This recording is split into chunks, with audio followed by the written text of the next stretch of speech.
Welcome back to another Blacktastic episode of the People Before Politics show, Sunday Rundown, powered by Black Westchester Magazine. I'm your host, Damon K. Jones, joined by my brother, A.J. Woodson, and bringing that fresh perspective, Larnaz Kinsey. Every Sunday, we pull back the curtain on the issues shaping our families, our cities, and our future, from health and safety to policy and power. It's because our mission is simple. Put the people first, not the politics. It's going to be Blacktastic.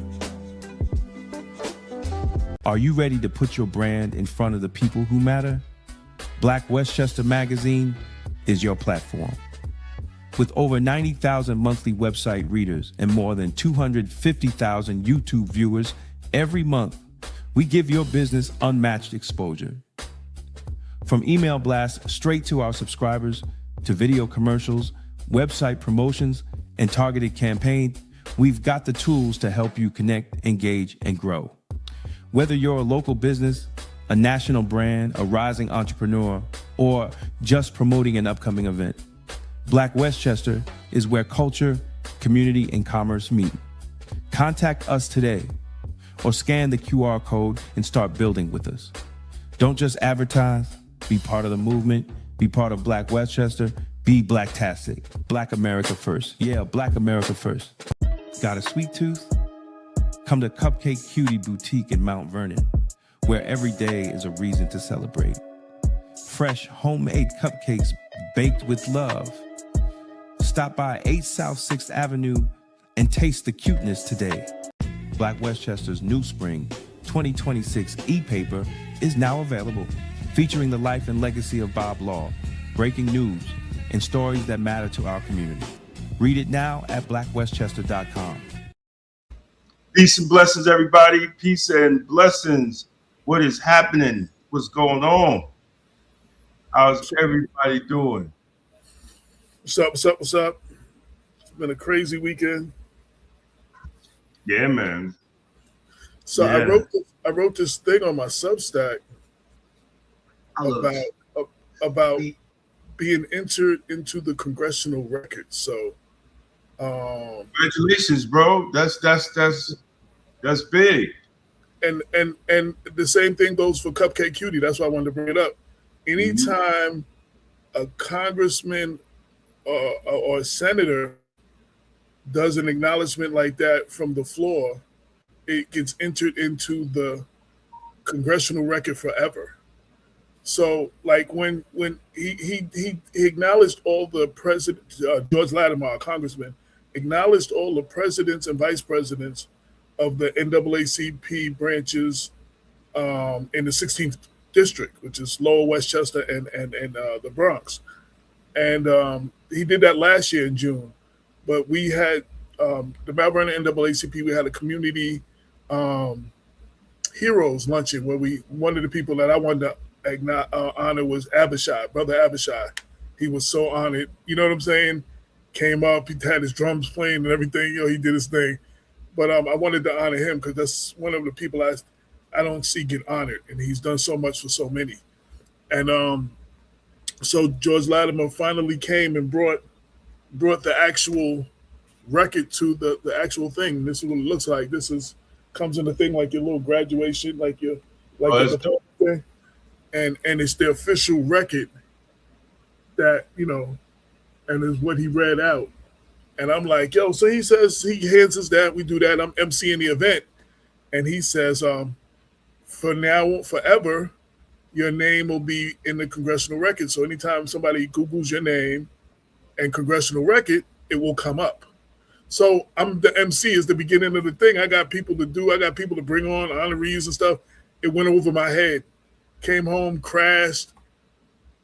I woke up later and read it, and I was like, oh, shoot. And then I told one of my boys what Latimer said, and he Googled it and found it right there on the record and screenshotted it for me. I said, so that's true. So the same thing for Cupcake Cutie, and that's why I wanted to congratulate them, what he did for them. Cupcake Cutie is forever in the congressional record, forever and ever and ever.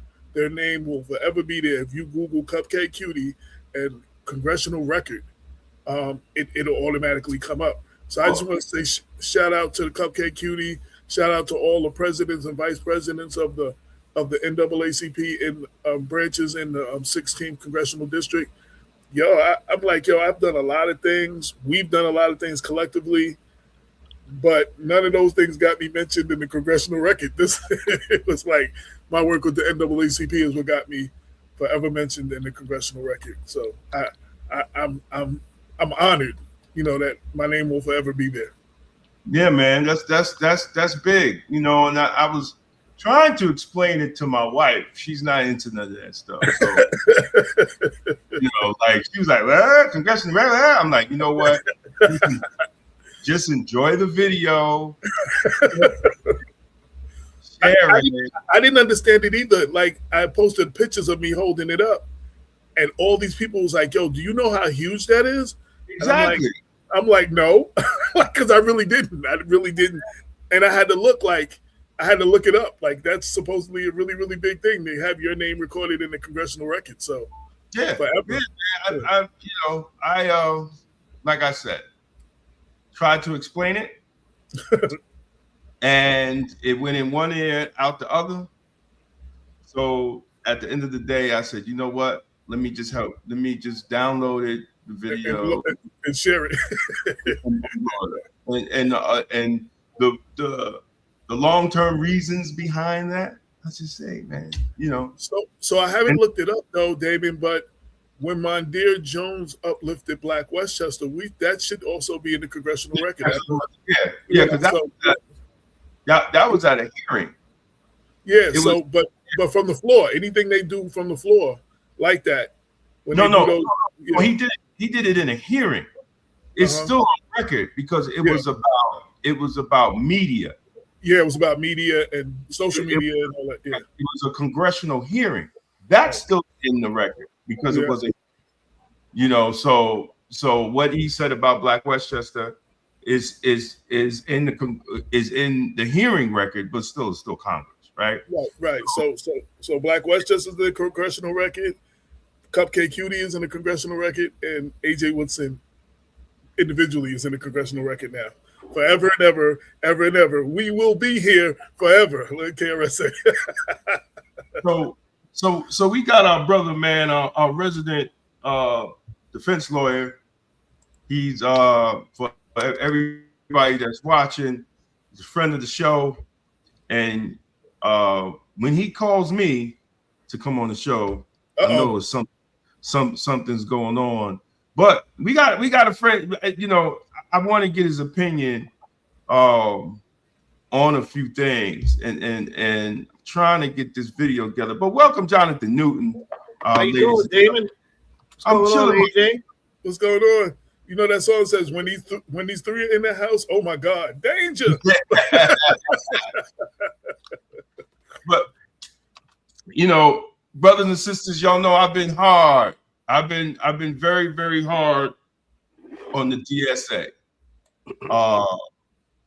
I really think, I don't want Black people to get caught up in something that's not for us, but they're going to use our pain. And because Black people are, whether we like it or not, we do the most when it comes to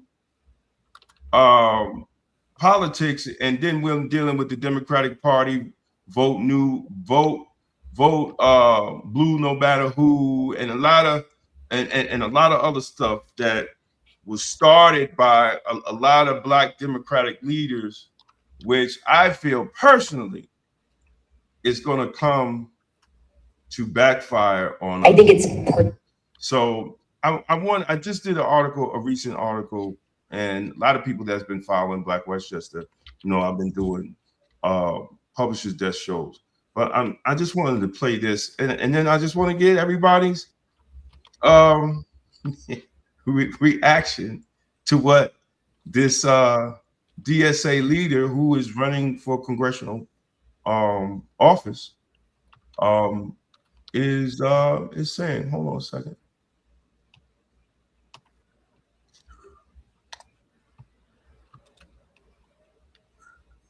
particularly important, not just for our community in Tigray, but communities of the global South, period, right? There's a certain reckoning that we are going to have with the global world order as it exists today, and the way that it fundamentally will have to shift going forward, right? The responsibility that we have as Americans, the recognition that is going to be required of us, of the exploitative and extractive nature that we play on the global scale and the global stage, is only going to be challenged if we are getting represented by people who understand that on a fundamental level, right?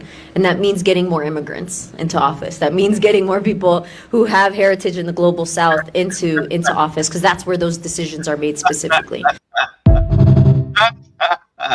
Listen, yeah, the hell with getting people who represent your community. The hell with getting more Black Americans or African Americans or whatever DSA wants to call us. Their goal is to get more immigrants into office. More people who don't have the historical experiences, Black people, Black Americans. They wasn't here for the struggle. They wasn't here for the civil rights era. They wasn't here for Jim Crow. They came over to benefit from that. And like Dr. Claude Anderson said, many of the countries American fought against, right? The most patriotic people in America is Black people. We fought in every war. But in order for us to have a global view, we have to have immigrants. Man, I think Black people better watch out. Better watch out. Too late, Damon. We're too late. The die is already cast. I mean, this is just the latest iteration of a message that was already being put out as early as the 50s and 60s. And we're now seeing it like come to fruition. So there's three things that I do know that are absolute truths. The Republican Party doesn't care about issues that are important specifically to Black people. The Democratic Party doesn't care about issues that are important specifically to Black people. The Democratic Socialists of America do not care about issues that are specifically important to Black people. We, Black people, have to make our issues important amongst ourselves to the extent that they are recognized by these parties, to the extent that we can get some movement on the issues that are specific to our community. And until we do that, right, we will constantly see these new shiny objects put before us as though they're some kind of new thing. The Democratic Socialists of America is nothing new. They really came out of the Socialist Party of America in 1901, and they've been around forever. And what's happened is that when Bernie Sanders became the most popular Democratic Socialist candidate in 2016, he put forth a lot of messaging and rhetoric that aligned with issues of the Black community and the Black struggle. Mm-hmm. But it wasn't really meant specifically for us. It just happened to speak to us at the same time. And so make no mistake about it, like the Democratic Socialists of America, and the ones you got up there in New York that won the primary, Chevalier, I don't even know how to pronounce her last name, Chevalier. She didn't believe in mixed race marriages. No, she didn't. You know, we are championing people who we absolutely have no idea what their real beliefs are, because they dangle in front of us free housing, or reduce rent or some new benefit that's going to be, talked about and implemented for people who do not look like us first. And so we've been here waiting for quite some time for these parties to sort of recognize us. And the reality is that we should be past the point now of expecting any kind of recognition from any of these parties. And once the recognition comes, we should expect to be treated like the Native Americans were, and that it's not going to really be to our benefit to go along with anything that is suggested by these status quo establishment parties, the Republican Party, the Democratic Party, or the Democratic Socialists of America. So people say, well, what then? Well, I think we should be, as you've been talking about, we should be looking to ourselves for our own solutions. Absolutely. And stop expecting somebody to come in and be the savior of our communities, be the savior of our families, be the savior of things that we have direct control and access to. So the Democratic Socialists of America, I did like a lot of. As a matter of fact, I was a Bernie bro. I would rather have a Bernie. Actually was too. Yeah, I'd rather have a Bernie Sanders than what we have now. But to the extent that Bernie used to always say, well, if the tide rises, all the boats rise. Not necessarily. It depends on how much weight was on the boat to start with. And we have a lot of weight in our community that is not in other people's boats. People don't come here with the entanglements that we've gotten over the last 400 years dealing here in this country. And so nobody really wants to say that, but that's the truth. Black Americans have a very unique American experience that no one else, and this is not like it's not meant to turn this into the suffering Olympics, but I would dare say that no one has suffered to the extent that the African American has, or the Black American has in America. The only person who even comes close, and I would probably say suffered as much, almost to the point of utter extinction, is the Native American. So. Right, but the Native Americans got their rights. They got their reparations. They got their land, right? They got all these things to become a nation within a nation. Yeah, now, they did. They did with the Native Americans. They recognized early on, because what had happened was they had deteriorated the numbers to the extent that the Native Americans were almost extinct. And so they said, let's put them on plantations, and they can have their own sovereignty now. If you go onto a plantation, a Reservation, reservation, you're going to see some of the highest numbers of suicide per capita. Mm-hmm. You're going to see the highest number of alcoholism per capita. You're going to see some of the highest percentages of mental health issues. And why is this? Because fundamentally, money doesn't solve problems unless you know exactly how to use it inside the environment that you are in. And one of the things that has happened in America, other people, and this happened to the Native Americans, they were given, you would call it reparations, they were given sovereignty. And then they were provided with all kinds of contracts with respect to oil that was on their land and other resources. But the reality is that not having the knowledge of how to operate in a capitalistic society, which that is what America fundamentally is, we often forget that America really is about making money. This place has done a masterful job of pitching the American dream as though it's an opportunity that we can come here, own big houses, and our kids can go to school. That dream is not really a reality for the vast number of Americans that are here now. So the Native American, he is a perfect illustration of what would happen if we signed the deal for reparations with the United States government. I understand the need for reparations. I recognize the desire for reparations. I even believe that we are entitled to reparations. But when I say until we get political power, we're not getting reparations from this man. So we need to move on to the. Absolutely not. Yeah, we're not getting it from him. We're not getting it from him. So now what? You know, but we gave up our political power.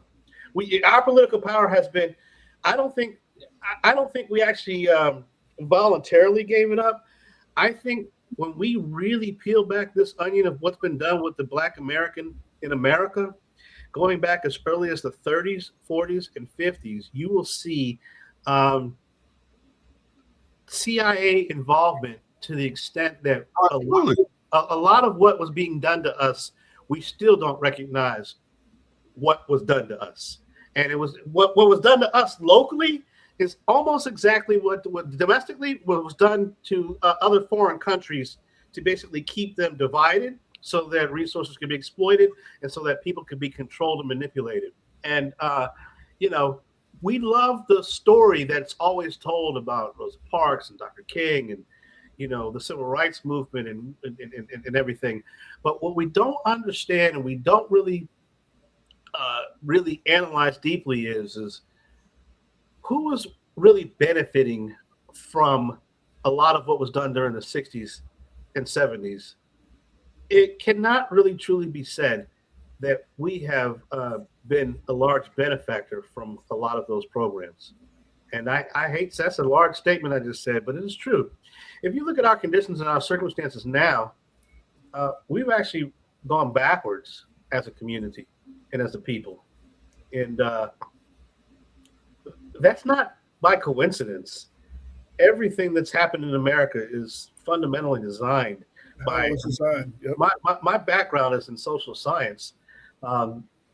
You can't tell me that somebody didn't sit down and say, if we play these images, if we play this music, if we show this, this is what the effect will be. Somebody did that. And then somebody also said, we don't care. We don't care that this will have a detrimental effect on young Black men. We don't care that it will have a detrimental effect on young Black women. So that's sort of what has created the context in which we live in now. And that will probably bring us to that topic of Jay-Z and his punk ass. Well, you know, I want before we go there to prove your point, historically, as far as hip hop is concerned, when it and this also was by design, when you had the KRSs, the Chuck D's, the X-Clans, and you had young Black people getting knowledge of self and empowerment and stuff. They were like, oh, no, we got to put an end to this. And Absolutely. They started putting more and more money into what they call the gangster music, the most negative lyrics, the most negative imagery. I purposely, and these are, and Kanye tried to address this, but I think he missed the mark totally. When you have companies that they own the radio stations, they own the video stations, they own the TV stations, and they own the movie station companies. And a lot of them are Warner Brothers owns all that. You know what I'm saying? Like under Warner Brothers and some of them conglomerates, they own. So they control what you see and what you hear. The people don't understand the power of music. Like if you listen to gospel music, you will feel empowered. Yes, you will feel uplifted. If you will feel if you're depressed, you will uplift you. If you look at any of those movies the negative movies, what do you always see them gangbangers do before they go do something? They play the most rowdy, ruckus music to get themselves in the mood. Then they get hot. You know what I'm saying? Like to get them ready for what they're about to do. Music is very powerful, and they identified that was our power, and they used our power against us. And because a lot of us wasn't making money, they poured so much money that was a lot of money to us, but in realistic, it wasn't a lot of money. You know what I'm saying? Making a lot of us richer to continue. I interviewed KRS a long time ago, and he said he's done one of his best albums on Jive as a solo artist. It went gold, right? But lyrically and musically, it was one of his best albums. The next year, in the same year, Too Short sold 5 million records. The next year, when their next album came up, 75% of all the budget went to Too Short's next album, and very little of it went to KRS's next album because they wanted to continue, and no disrespect, I know, you know what I'm saying, but they wanted to continue that and wanted to squash what KRS was doing. We have not made it a issue loud enough in our community about the effect that the gangster culture has made, the gangster music has had on our culture. We've come to accept a lot of these people, even as leaders in our community, and they're really not leaders. They're just people with money who given a microphone and say some of the most ignorant things you can hear at times. But you know, from the time that hip hop started its downward spiral in the early 90s until now, there have been people in the background that have benefited financially from this. And we haven't called it out because we're scared to be called anti-Semitic. And the Jewish community leaders would never let a Little Kim be played in their communities. They would not let a Too Short be played in their communities. They would not allow that in their communities. But we have people who are Jewish fund and furnish and distribute and pay for this foolishness inside our communities, and nobody has called them out on it. Al Sharpton hasn't called them out on it. You know, none of our leaders have said, hey, you know, you're going to stop putting this mind poison out in our community. If hip hop, rap, gangster rap music had been a consumable edible, we would have sued the manufacturers by now because of its toxic effect that it has had.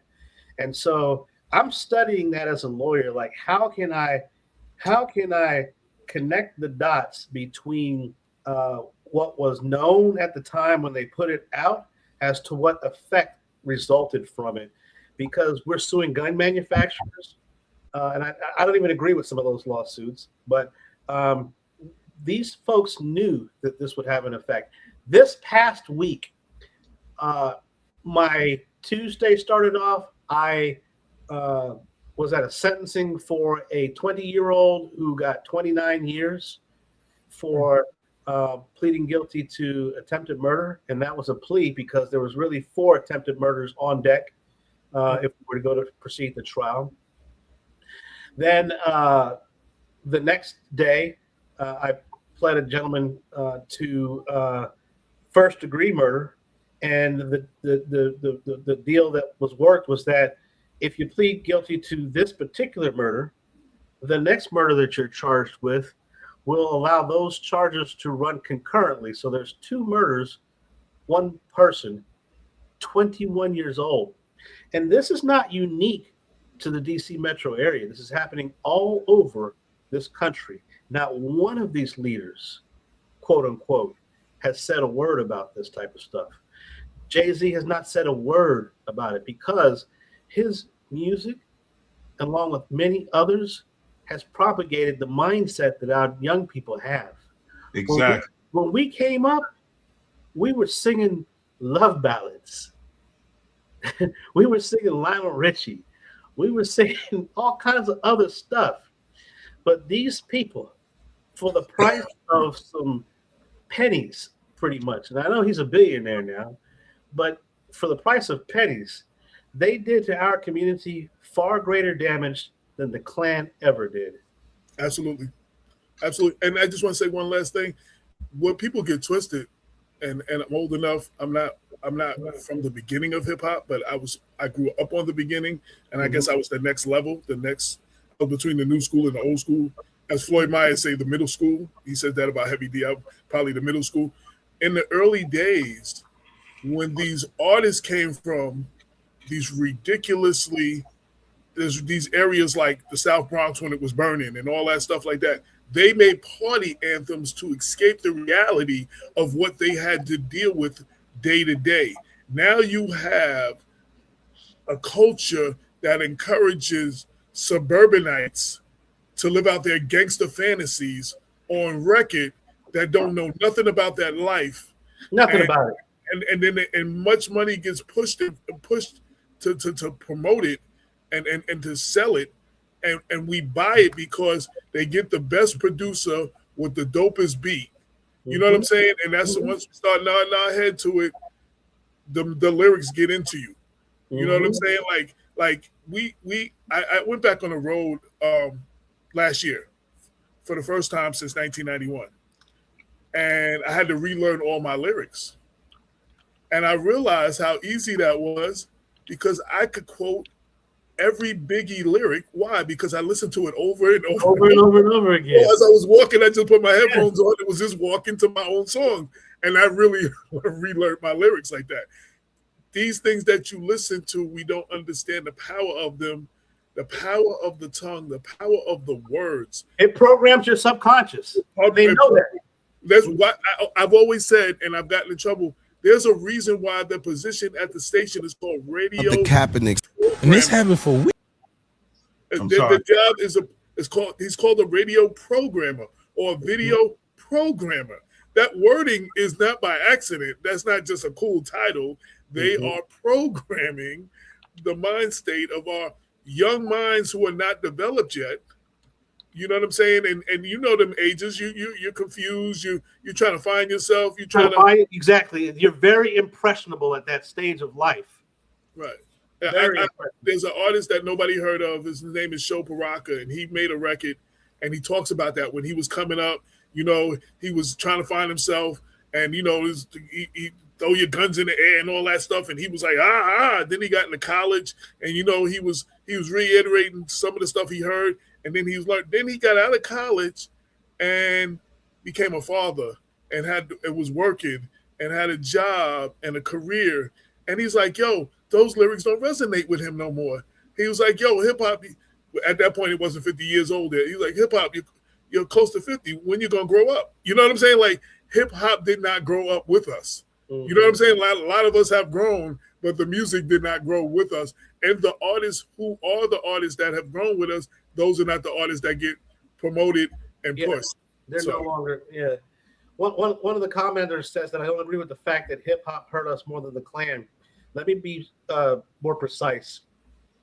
The numbers of black killings that can be traced back to gangster music has hurt us more than the number of lynchings of black people between 1865 and all the way up through 1950. So that number is put somewhere around 7,500 throughout that entire scope of time.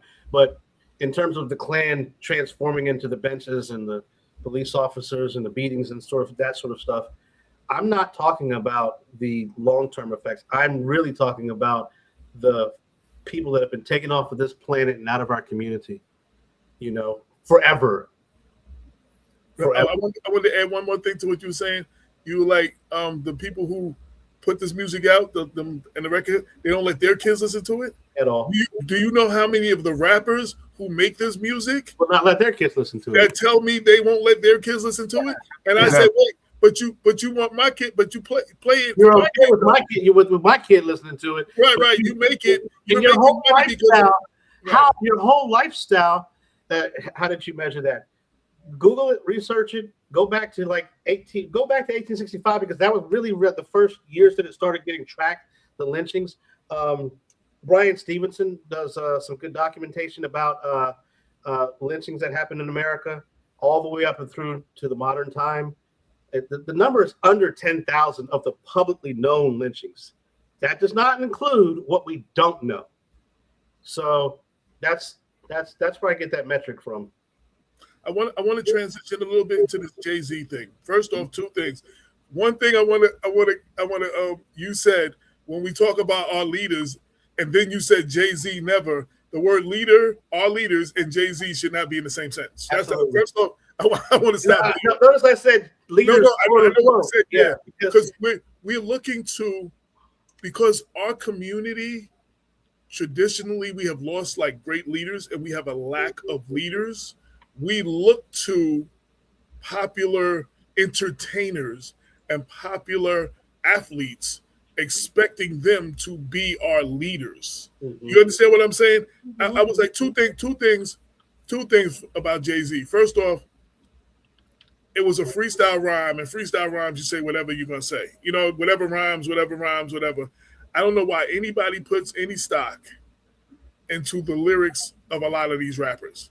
I don't know why anybody thinks that these people should be leaders or look to them to be leaders. They are not. They are rappers. They are in this to make money. They're in this to make records, and they do what they do. You understand what I'm saying? Lyrically, yo, he's good. You know what I'm saying? Mm-hmm. The show he put on at Yankee Stadium, artistically, that was a great show. Mm-hmm. Looking for him to be our leader, or looking for him to be, I know what he should be doing and what we want him to do, but that was never him. Yeah. If you look at his history, we can play money with leadership. So we just automatically assume if you have money, you are a leader. We got people listening to Bootsy, you know, and saying he's a leader. Come and talk to us about how you make it. We get, you know, and it's just like the ones who really have made it in this capitalist society, we don't really pay any attention to them. The ones who can give us some knowledge about how to really navigate this mind field, we don't listen to them because, number one, most of them are not very exposed about their level of wealth that they have. They're not running around with a gold chain, entourage, and this and that and the other. I've met some truly wealthy Black people, and when I say wealthy, I'm not talking about mega wealthy, but I've met some wealthy Black people, but they don't really flaunt it, you know, because what they're trying to do with their money isn't to draw attention to themselves. They're trying to create generational wealth. They're trying to create systems that employ people. They're trying to create institutions that really do things, you know, inside our community, largely. But the hip hop rapper, the gangster rapper, what they do is they literally walk around with, you know, money and show it in their videos and gold chains, look at my car and this and that and the other. And we impute to them leadership when in fact they're not really leaders at all. They're just people who know how to entertain very well. And when you get down to the brass tacks and you start saying, well, what is your net worth? How much are you worth if you have to liquidate everything today? They ain't making the Forbes list because, you know, they had to rent that car that was in the video. Well, I would say most of the cars, and that's how we get us to most of the stuff and vehicles. The jewelry was a jeweler lent them that for the video. The vehicle, they paid some rich white person or whoever to lease their car for the video, to borrow the car, and a lot of the clothing companies give them clothes to wear in their videos. Exactly. You know what I'm saying? So it's like a lot of what you see is not what they have. They're selling us up. Somebody was talking about a lot of other things, like all of the things you named. I'm not going to call them all out. Those are all problems in our society. Those are all. We're not saying hip hop is hip. I'm not going to let nobody say hip hop is the root of all of this. That's wrong in our community. A lot of these things have been wrong before there was a hip hop. And if there wasn't hip hop, they would have found another way to continue selling us this stuff. So I just want to play this video. Because I know which one you're going to play. No, I'm playing about my son because it's very disrespectful. It's disrespectful to Cap, disrespectful to the movement, and it just showed that this Negro is Johnny come lately. I always knew he was fake. Did you? I mean, when he sat down at the table with the NFL, he should have said, "Listen, if you're going to have a conversation with me, Cap is going to be here." No, listen, Jay. I'm talking about my son. I'm talking about a local New York so-called activist. Jay, we know that's Jay's MO. Yeah, we already know that he capitalized on a situation. He did it in the NFL, and he's doing it again with Target. And now he wants to deflect. And his little Negro minions, because that's what they are. Yeah. Because they want to be accepted in those type of groups. So they're going to say whatever Jay is going to say. But I want to direct this to my son because I think is very interesting. And AJ, you're going to catch it. You're going to catch what I'm saying. I mean, he left the group chat. He's like, nah, he just went silent on us. And then next thing you know, we seen Kaepernick has a settlement. He got a settlement. They say he signed the NDA. And I'm like, he didn't tell us. He didn't. So you saying that we did all of this shit? That niggas sacrificed and beefing with other niggas and we doing all this shit. And a nigga we sacrificed for just disappeared from the movement and didn't even notify us to say, yo, look, and he should have took a settlement because they owed him his money. That's right. But he owed us, the people that sacrificed with him, the right and just the heads up to say, this is what we doing. I dare nigga to tell me I'm lying. And that shit hurt me because I'm a cat and I still love what he does to this day, bro. He got the I know your rights. And I'm not saying anything against what he sacrificed. Even he just paid for the young boys autopsy, all these things. I love what he does, but I just don't like this narrative that niggas did dirty by him when he literally left. And if that's what you wanted to do, I'm just saying I would have never did that. That's right. First of all, So let me say something real quick. So two things. So what did Jay-Z said he signed? He said called it a what did he call it? A non-disclosure agreement. No. That's not the word that Jay-Z said. Jay-Z said he signed something else. non-disparagement mean that he couldn't. Non-disparagement agreement. Okay, so I want to address that first. Which was a lot.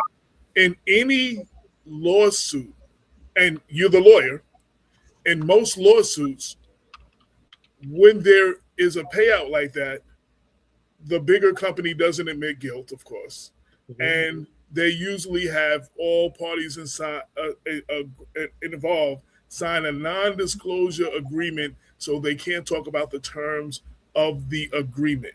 And that's what he can't talk. He can't talk about. I got this much money for this, this, that, whatever. There is no non-disparagement agreement because right. Thereafter, he wrote a I forgot what it was, but there was a video that he did and where he was likening the NFL to slavery. Yeah, so there has not been any. He has not done any of this non-disparagement. There's not inside that. So I just want people to understand what the difference is, and maybe the non-disparagement rhyme better than non-disclosure agreement in Jay-Z's freestyle. You try to rhyme things, and maybe disparagement rhyme better. But the real thing is, so as far as this man, let's look at what happened. This man used his platform to speak up to protest against police brutality. His largest platform that he had at a time when everybody's paying attention, the national anthem, he would not stand for it. He kneeled. Because of that, he was punished and banned from the NFL. And why people say there was no official ban, that's bullshit, because you have a quarterback at the height of his career who led his team to the Super Bowl, didn't win, but right after that, no team's going to sign him. And I've seen a lot of crappier absolute crappy quarterbacks right now getting contracts, and they can't hold the candle to Cat. Cat probably now still can't hold the candle to him. So he was literally banned. So he sacrificed his career, his financial stability, his generational wealth for his family. He sacrificed everything that he was to bring attention to this. Now, all of us, we joined him in support, but we ain't lose nothing. Let's go right there. Damon, it didn't make you not get paid at your job. It didn't make none of us. We were supporting him. You understand what I'm saying? So what I'm saying is, to criticize someone, you never been in that position to do that, he should have gotten paid, and he probably should have gotten paid a whole lot more. Yeah, but that wasn't. But once he got the money, look what he's doing with the money. He did more with his money. Cap did more with his money than Jay-Z did with his billions. Yeah, right. and not only that, for my son to say that he disappeared, he's talking out of two sides of his mouth. Because he says he should have took the settlement, but then he said, well, he took the settlement and he didn't tell nobody. He didn't have to tell you that he took the settlement. Like, that was common sense. That he tell you when he kneeled. He didn't run it by you when he kneeled. Right. He didn't run that by you. And the second part about it, for him to say he was one of the first organizations. Absolutely not. He was a Johnny come lately on the movement with Kaepernick. Mm-hmm. He was a Johnny come lately. Mm-hmm. And it's sad that these Negroes right now, especially my son, these protest profiteers that do it for fame, but don't do it for the purpose of the people. Then he want to put a video up where he has a t-shirt.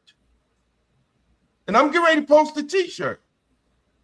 You was not there when we had the protest for Cap and everybody was wearing the t-shirt. He was not there. So how did he get the goddamn t-shirt? And then he wants to go on stage and rep like he was with a movement that he never was. You know, Damon, so many people are these Johnny come latelys that when that movement was at its height and at its peak. Y'all see that t-shirt? Yeah. Yeah. That t-shirt was for black law enforcement when we stood up for Cap. Yeah. Black law enforcement. And that t-shirt was only given out at that rally. You see everybody standing there with that t-shirt. AJ, you was there, right? I was there. Exactly. That's my picture. I'm the one on the other side of the camera. I'm the reason you got that picture. Was my son there? No, not only wasn't he there, you know who? The only person I know who was there was Sean King. Exactly. King and for all you black people talking junk, Serpico. Remember Serpico from back in the day? Exactly. Who still has a price on his head, came back to the 5 boroughs where there's a price on his head to stand in that press conference and stand with Cap. Serpico was there. I met the real Serpico. Like I was like, oh shoot, that's Serpico. So how is he got in the video? In the video, you rocking our t-shirt. You rocking our t-shirt. Black law enforcement.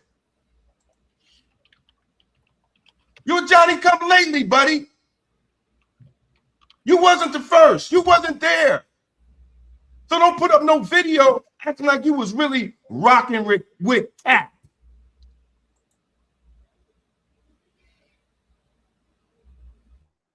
And I'm talking to my son. And Kaepernick ain't got to tell you shit. Who are you? What have you sacrificed for police families? Of your own time. And just like Johnathan said, he took his own money and was out there. And you talking about he disappeared. He never disappeared. You were just never on. He was never there. Let me finish. My son, you just wasn't on his level of activism. So you never saw him. You wasn't on his level. So you didn't see the things he was doing because he wasn't doing it for fame or to be noticed or for a check. And let me also say, just for for those who are listening and may not know. So Damon, the brother who's talking, he's also one of those who met with Eric Garner's mom at the house with one of the people that went to the house. We covered the funeral. You understand what I'm saying? With the peacekeepers and all of those, and none of those people that I see was there. None of those people that are talking were there. And we covered a lot of other situations that he was not out, because what Cap was originally protesting was the police brutality, the police killing of black people. That's and really and in those cases, I'm not trying to be funny, and I wasn't at every one of them. But when I was there with Eric Garner's family, I know Eric Garner's mother. When I was there with this one and this one, when we were there for everything that Kenneth Chamberlain has been through, none of these people were there. None of these people were at the rallies. None of these people were when we went down to Police Plaza and protested. None of these people were down when we went here and protested against Pat Lynch and the police union. None of these people were there, and I was there with the camera. Not only was I there, there's pictures of it, and I documented it. I was there documenting these movements. Like, I don't talk about a lot of that stuff, but just because you don't see somebody and they don't talk about it doesn't mean they was there. I didn't see you, and not just him, but a lot of people who talk right now, I did not see them there. I saw them at the bigger things when things got bigger and it was more press involved, and it was kind of like, the thing to do. Like remember back in the 90s when Public Enemy had the Malcolm X, the Africa medallions, and then that was the thing to do, so everybody was wearing them, and some people didn't know what that meant. Like, once things become the thing to do, everybody joins in. You know what I'm saying? But during the early days of doing the work, I can speak definitely. Damon was there, and I was there a lot of the times covering it as press, covering it with the camera, covering it, taking pictures and video. Well, you know what I'm saying? And Damon was there. I just want people to know, for those who don't know, you know what I'm saying? Black West is celebrating 12 years, and Damon's been doing this a lot longer than 12 years. The brother speaking has put in work. So when he speaks, he's speaking from that lens. So there's people that don't know Damon and like, oh, who is he to be talking? I just want to fill those people in who he is while he's talking. I really don't really care. But let me tell you straight music. How do you get on a radio show with the rapper? I don't even know the Negro's name, right? And that's Jay-Z's next. That's Jay-Z's man, Memphis Bleak. Well, how you get on with Memphis Week, and he disrespected you? He disrespected you and activists. Then you're gonna get on his show and you're gonna freaking tap dance about Cap. Cap is working at a higher level than you are right now, my son. That's why you can't see him, because he's not in your stratosphere. Yo, Jonathan, I wrote an article recently, The Man in the Arena. The man in the arena who's actually doing the work, and everybody's criticizing, and everybody has an opinion and everything, but they are not doing the work. You understand what I'm saying? Yeah. And Cat was the man in the arena. Cat was the man with the national, and with everything to lose, and who lost everything. Who lost everything. A lot of these guys, right? They criticize from the standpoint of looking back, and none of their criticism is actually legitimate at all. Because as we talked, Cap was losing money from the moment he kneeled. Exactly. And Damon, I think I met you in 2014 when I started the National Association Against Police Brutality.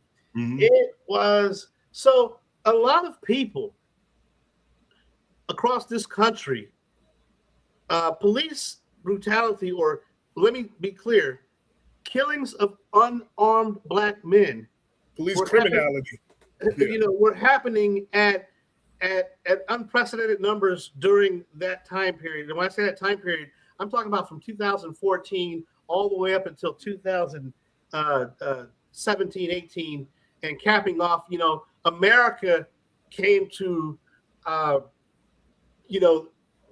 knowledge of it, or I should say participation of it, by 2020. That's how long. It was 6 years before George Floyd's killing was sort of became the final tipping point. But before George Floyd, there was Freddie Gray. Before George Floyd, there was Walter Scott. Before George Floyd, there was Tamir Rice. Before George Floyd, there was Michael Brown. Before George Floyd, there was Eric Garner. When I was involved with doing what I was doing with the National Association Against Police Brutality, I started recognizing a pattern with celebrities they were contacting the organization to try to do something with us But then I would ask them, well, we have a 20-point platform, where we're giving 20 suggestions, legislative suggestions. Just retweet that. Just do that, But they wanted to do something that was more personalized so that they could essentially capitalize on using the movement for their own personal needs. And I called them pandemonium pimps, because what they were doing was, and this was at a time when we were really trying to get state legislators to look at policies that could change the dynamics. And we saw something, like, literally, people weren't serious about police misconduct. They were serious about seeing about policemen. They didn't want any solutions. They wanted because they couldn't make money. They couldn't make if no money. If there were solutions. I don't want to name any names, right? Listen, I name the names. I name the names because I know they're going to grow. Look, they're out there now. They're out there now. They're out there now. They're out there now. They're out there now. I can go on and on. Let Jonathan finish. Let Jonathan finish his thought. They're out there doing pro-Palestinian advocacy now. They're out there doing, one of them, the guy who became like the de facto icon for the entire Black Lives Movement, DeRay McKesson. He ran for political office and lost. We never heard any more from these people about police accountability. I'm not going to call no names, right? Because you know why? I don't want to tear people down anymore. The reality is that no, brother, I disagree. Their work and their conduct showed what they were about, right? They were exploiting a movement without ever really trying to solve the issue. And if they couldn't control everyone, they put up websites. You don't hear nothing from any of these people anymore. There was a campaign zero. Let me tell you something. Here's why I have to disagree because of the fact that there are families. There are families. And let me tell you something. And people that are listening, until you have an experience, yes, where a grown man is calling you on the phone in tears that police officers killed his father, or a woman is on the phone with you in tears, bawling out about losing her child to police violence. Can you send somebody? Can you send somebody to clean the blood up? They ain't even come back to clean the blood up after.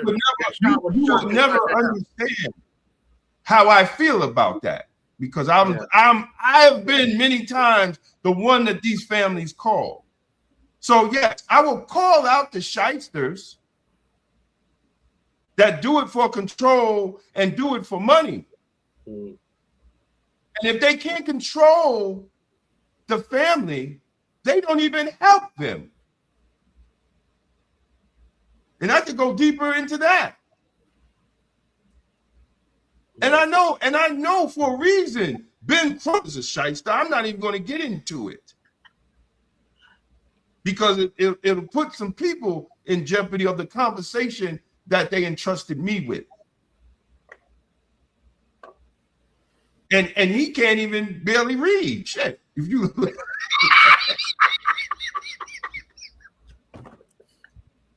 like, I don't know. Let me tell you something. I would not hire no lawyer. I don't care. Me and AJ had this conversation. AJ said, well, maybe it was a bad day. I'll be damned. I'll be damned. If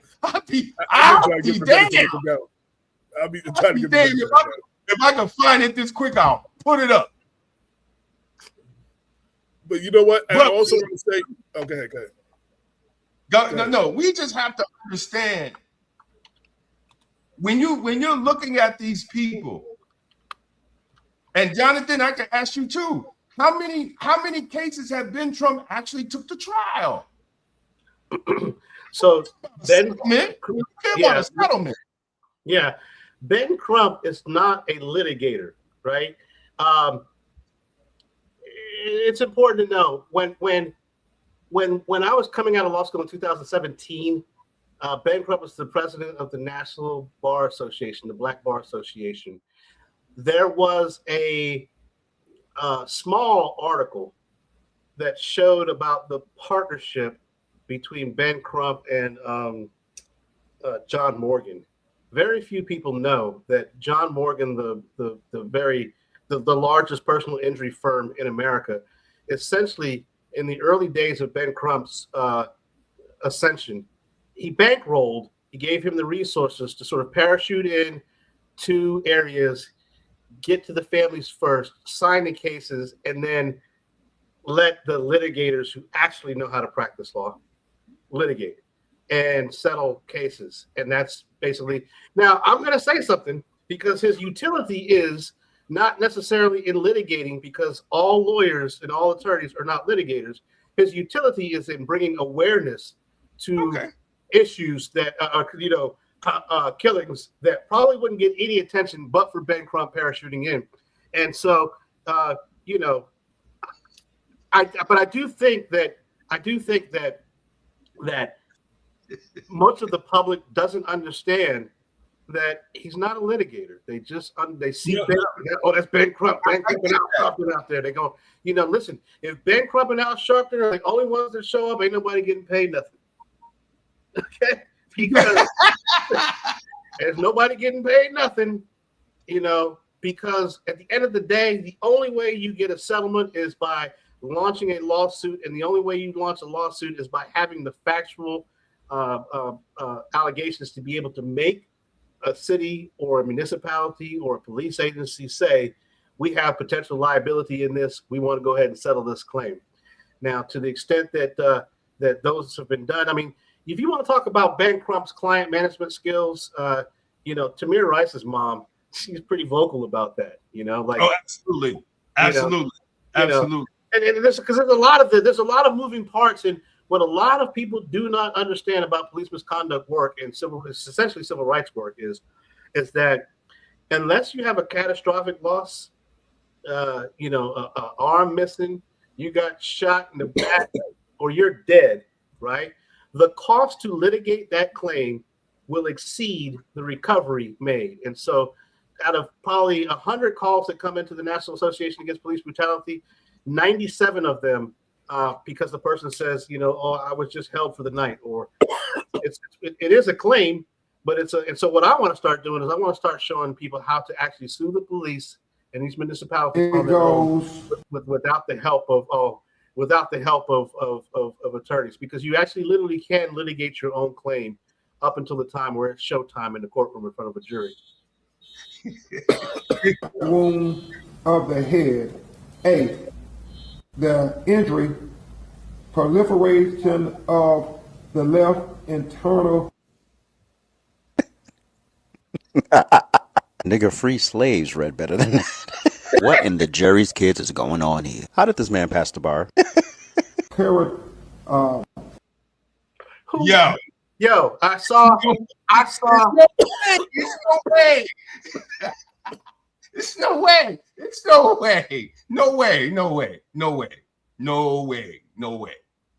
Man,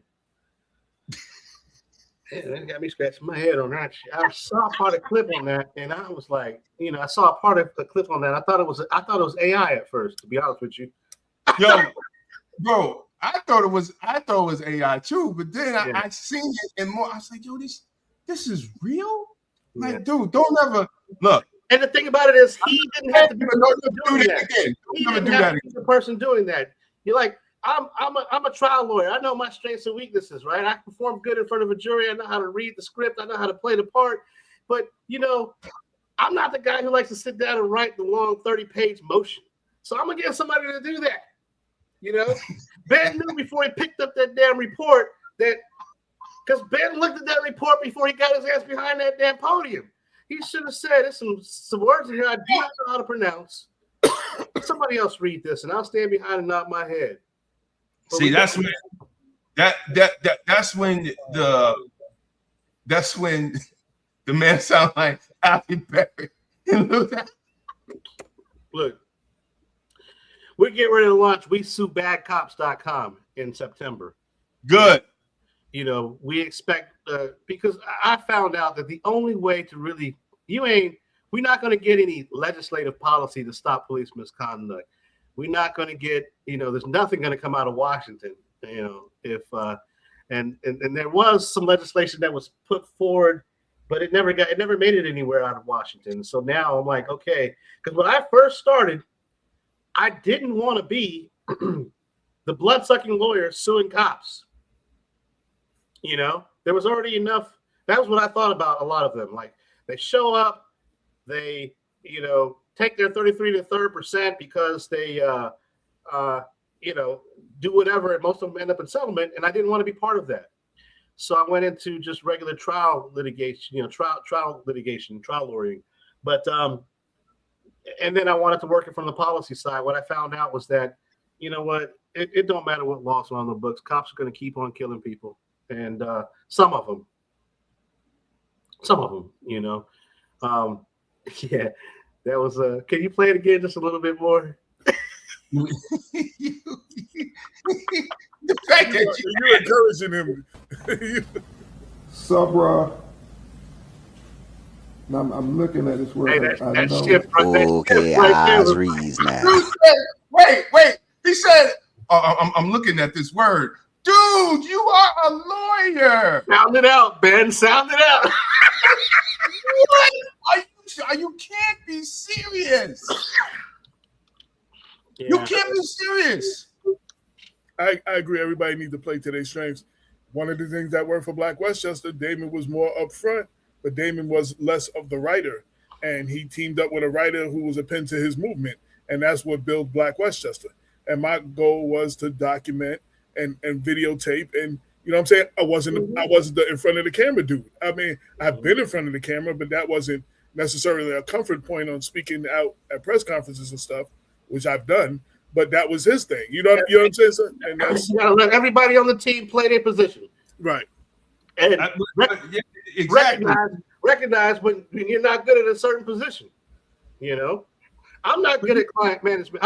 I'm not good at client management. I don't do the whole hand holding. I tell the families right up front, I'm not going to see your kid in jail more than twice. Okay. I'm going to see him to let him know I'm his attorney, and here's what the state says you did. And then I'm going to review the discovery. I'm going to review the discovery, and then I'm going to go ask him so he can tell me a pack of goddamn lies what the hell happened. And then he was going to tell me what happened, and I'm going to say, okay, if that's your defense, then you like it, I love it, let's go to trial. And I don't really, I'm not the hand holder. I'm like a doctor that looks at the charts and says, I could poke holes in this, I could poke holes in that, I could do this and that and the other. This is our trial theory. What do you think? I told a mother the other day, I didn't call you all for help on how to try your son's case. You all called me for help. In fact, you paid me. Don't come in here telling me, you paid me. You know what I'm saying?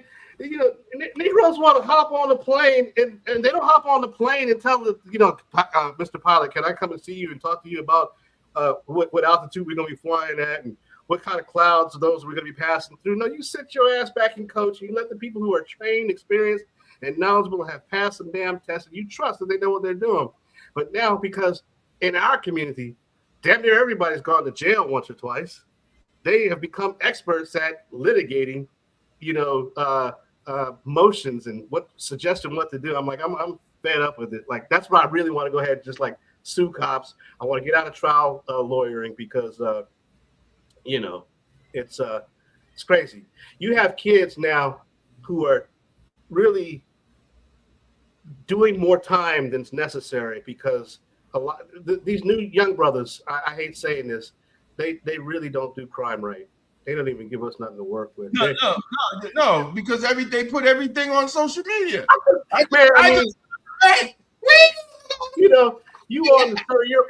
You're on video doing this act. But even though you have on the mask, Negro, these shoes that you got on, these gloves that you got on, you're holding this shit up in an Instagram post 3 days after, 10 days before. Now, I can argue that everybody has those shoes and everybody has those gloves and everybody has that exact same shirt, but they match your complexion, they match your height.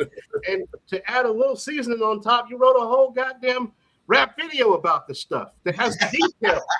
Okay? So, look at that basketball player. Yeah. He held the gun. He was holding the gun in the club. All his people were live streaming. He got suspended from the league and then did it again. Yeah. First off, you need some better friends. Yeah, because first off, your friend, you are the money. You're supposed to always protect the money.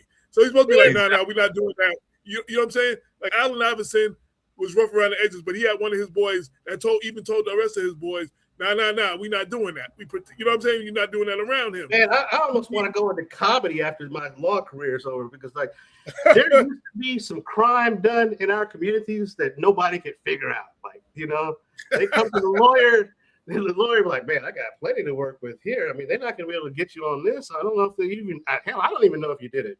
Don't tell me. But now, man, it's these guys are doing it so wild, man, and you know they're texting about it, texting before they do it. I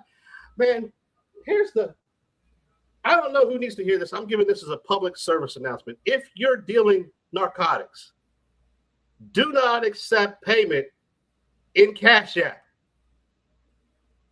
over an extended period of time. Do not accept payment by Zelle for your narcotics. That is explicitly a payment by Zelle. But you know, these folks, man, I'm like, where are you getting this from? You know, how are you expecting this not to come to fruition at some point, man?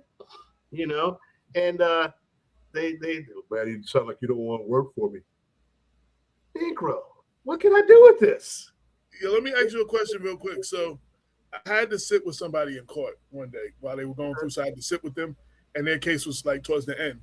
And we were like, yo, the difference with my era and this era, these dudes walked in front of the judge with their pants down, with their shirt. Like, yo, dude, remember your mama always told you, you know, dress in a suit or dress a certain way, you know what I'm saying? So you look a certain way. Like, are we lost? There ain't no more mamas like that? There was one dude, there was one young man, and you could tell that his mama was right there with him next to him, that he had one of the mamas. Now, he wasn't, you know, he had a blazer, inexpensive blazer, you know, a little tie.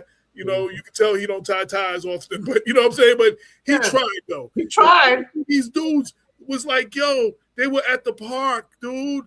I was just like, what the hell? How are you going up? There's no fear. There's like, and it's crazy because, you know, they come to court on the minor charges. They'll come to court, walk through all the security, smelling like the loud you can get. You know? I was just gonna say like that too. The whole courtroom up, and I had a judge address it. He says, I don't know who it is, but whoever it is, if you ever come back in my courtroom again, and he gave me the riot act. You know, I didn't turn to my guy and look.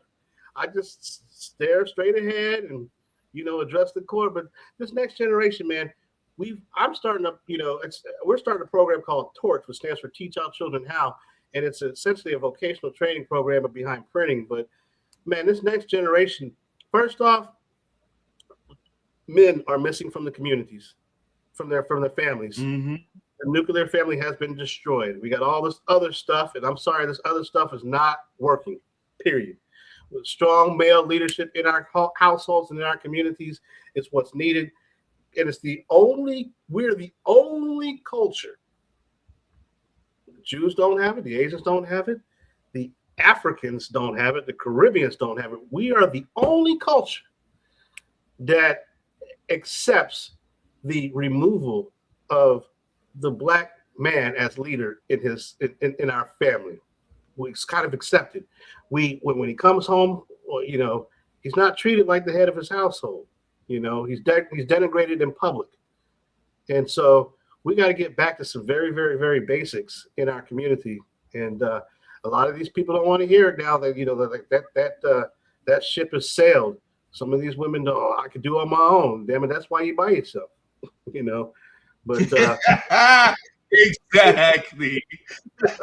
I got one of the old generation black women. You know what I'm saying? Like she appreciates having a man in the house. You know? But it is, listen, but it is what it is. You can't sit here and tell a man who is working, providing, that you don't need a man. Then the man will tell you to just go be by yourself.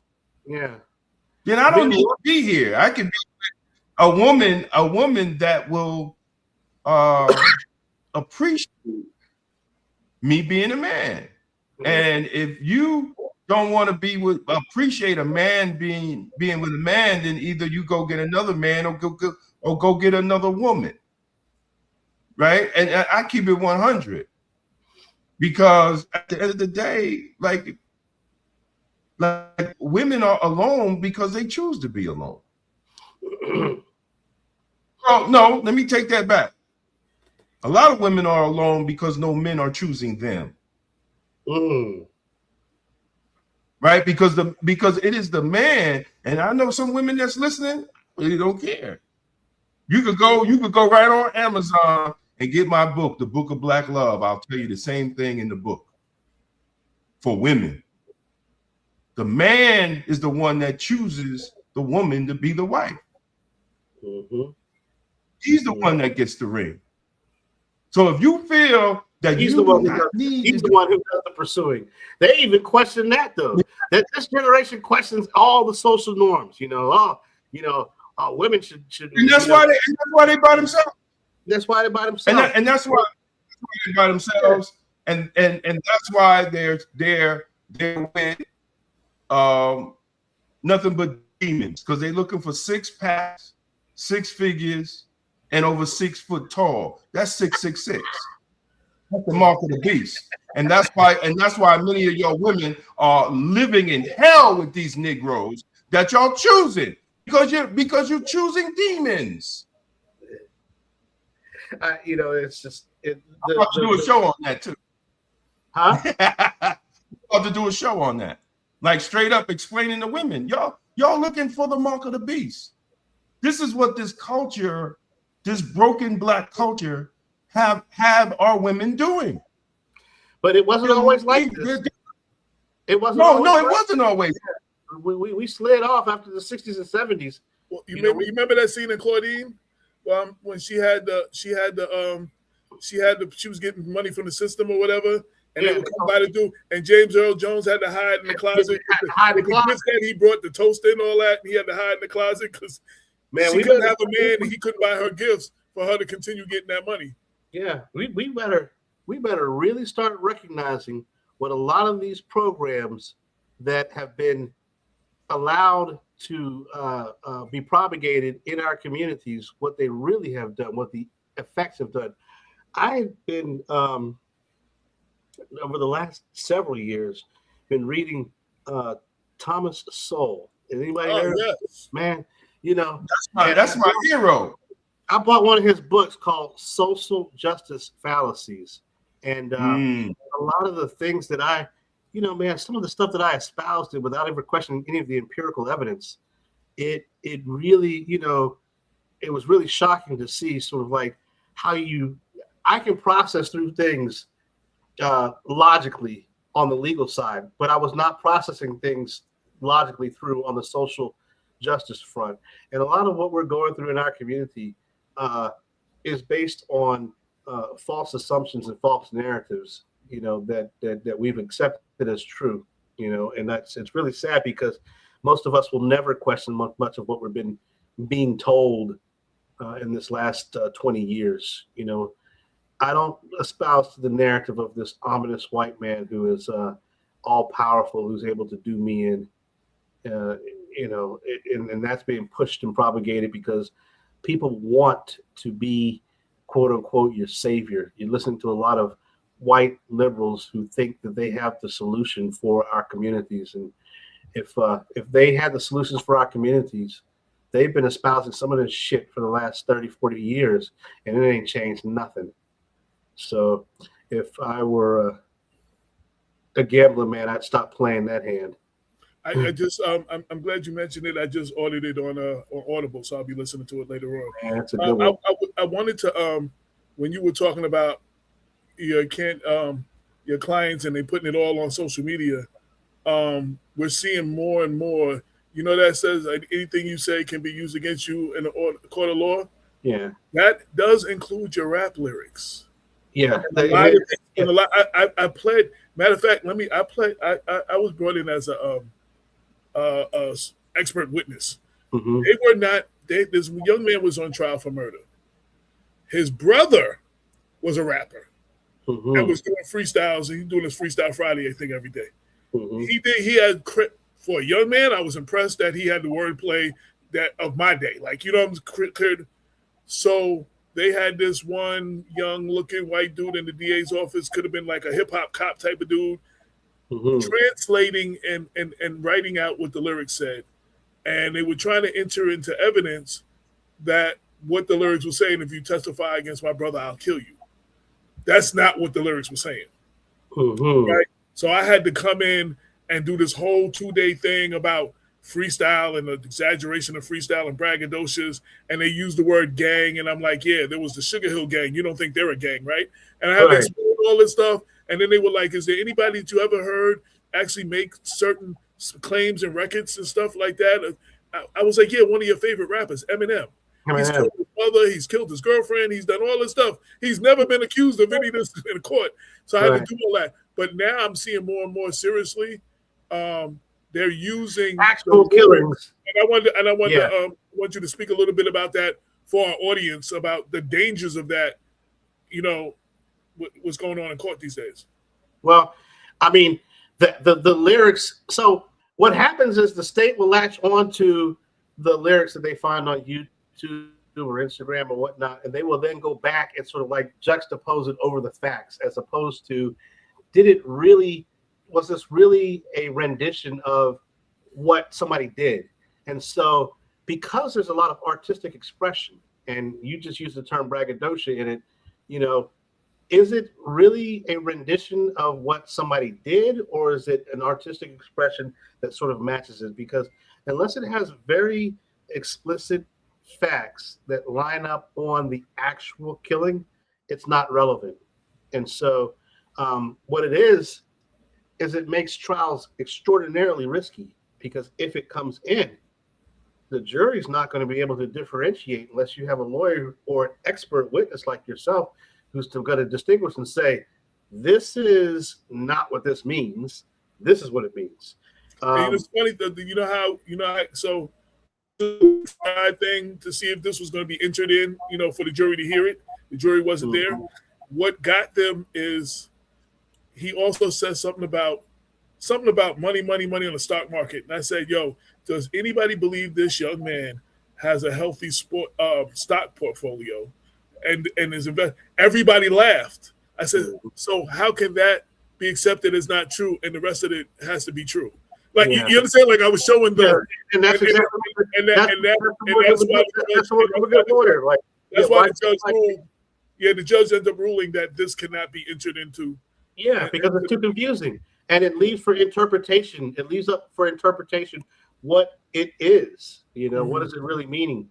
And for criminal defense lawyers, we're okay with the jury being confused, as long as the confusion is something that I can really say, I bet you still got a question about that. But when it really leaves confusion leaning in the wrong direction, you don't want that in there, because it'll cause somebody to deliver a conviction on something that can be interpreted in a multitude of ways. So again, it goes to, is it really about facts that are specific to that case? And is it being, is whoever is putting it forward, the proponent of that evidence, does it really mean what that person is putting it forward as, or does it really mean something else, or can it mean something else? And you only see that in hip hop. Yeah. You don't see, ain't nobody was knocking down Bob Marley's door because he said he shot the sheriff. Was nobody knocking down his door? You know what I'm saying? Like, you know, Right. all them country singers and blues, the things that they said in some of them records, ain't nobody come knocking down their door. So it's only the black art that's supposed to be. Well, everything else is art. It's unfortunate, but it's black art that's been lined up on facts that are close in time to, close in time to the publication. Like if you publish something 10 days before and, you know, the killing happened 10 days after you published it, you know, it's not really relevant, you know. Right. But if you publish something afterwards and it really captures what was done, you might have a problem. You know? And you add facts that wasn't known to the public. Like you had to be the killer. And that's it. You know, you got these guys that, and when you're rapping in the same shit you're on the video in, allegedly doing the alleged criminal conduct, brandishing the same firearm. I've seen it all, man. And you know, it's between the rap video, Instagram. I don't even want to tell you what gets said on the damn jail calls. Yes. That's amazing. Yeah. You know they're recorded, but you know they're recorded though.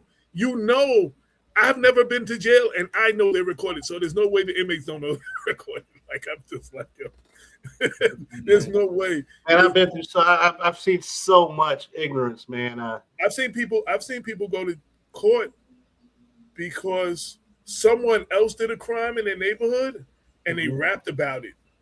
Like, because they were trying to get street cred. So they rapped something very similar to it. And they the ones ended up with the criminal charges because, right. You know, you put yourself out there as, you know, doing X, Y, and Z. I mean, you have to have a criminal defense lawyer who knows how to pick that stuff apart, really how to question the logical chain. Does it really line up on what's being done there? First question they asked him was like, hey, the state says this happened at this, and this time. Where were you?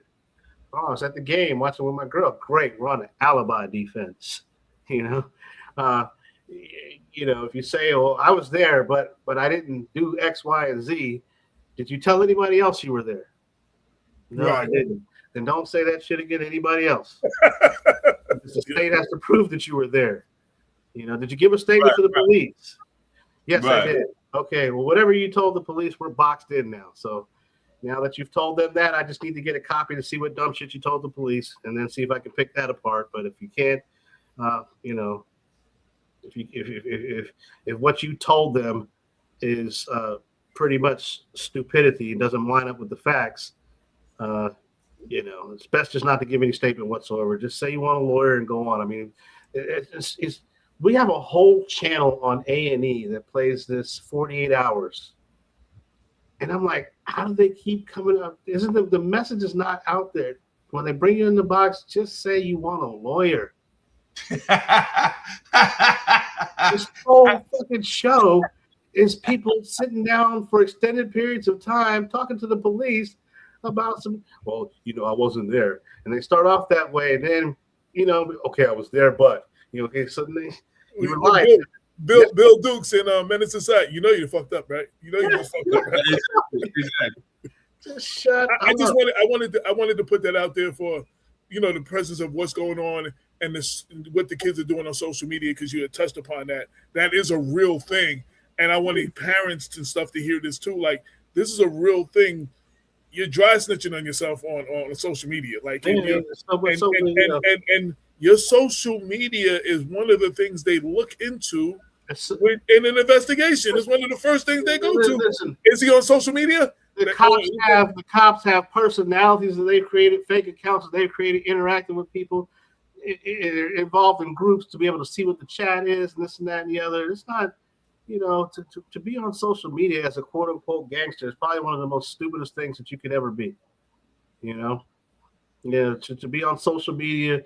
I don't know any real gangsters that are on social media. I mean, for me, My best clients are the real criminals, the ones who, you know, they do things a certain way, and I'm like, wow, you know, I think the state might have proven that beyond a reasonable doubt. But these other guys, you know, there's no real hope for them because they don't know how to do. And thank God they, you know, they leave a lot to be desired as far as being a criminal. Yeah. And that's why Well, I'm getting out. That's why I'm slowly transitioning out because I've become like I got to leave it for the young guys who want to experience the ride. I've done it. I've done everything I kind of wanted to do as far as being a criminal defense attorney. I've won a few murder trials. Yeah, I'm done. I just want to. Only thing I want to do is do some DUIs. I feel kind of, you know, just jaded by the whole thing, quite frankly. Really? Yeah, I do. Yeah, that's a whole. You know, like the Carmelo. We didn't even talk about the Carmelo Anthony case, or the case down in South Carolina. Yeah, that's what I was going to bring up. Nolan. Yeah, no, it's the one in South Carolina or the the one out there. Okay. You damned if you do and damned if you don't as a black attorney. Because number one, the Carmelo Anthony case, they went with black attorneys to begin with, but I'm pretty sure as they got into the facts of that case and saw that this is a bad fact case and it's going to be very difficult to obtain an acquittal in that particular jurisdiction with this fact set. Somebody communicated that to the parents, and the parents said, well, we're getting rid of your black ass because you don't know what you're doing. You know, like literally, that's almost how some of them talk to us. You know, as soon as you really tell them this is what my professional opinion is, and you're going to have a blah, blah, blah, blah, blah, they tell you to your face, I'm getting me a Jew lawyer. I'll see you later. You know, and out the door they go. But I'm sure that somebody looking at that Carmelo Anthony case, you know, it was different. That was a difficult fact scenario, you know, then they got into the trial situation, and I don't know how you present a self-defense defense when you don't have your client testify. So, you know, part of self-defense is that you reasonably believed that you were in harm's way to the extent that you needed to use deadly force. And so for him not to put Carmelo Anthony on the stand and have him, you know, testify as to what happened, number one, what he was thinking, number two, and why did he run, you know, all of that. You know, I was like, even if it was a loser case, like if I lose a case and I know it's going to be a loser case, man, I'm going all out. I'm saying all kind of shit. You know, if I know I got bad facts and my client wants to ride the ride, he gets the full show. Because what do we got to lose by putting it all out there, you know?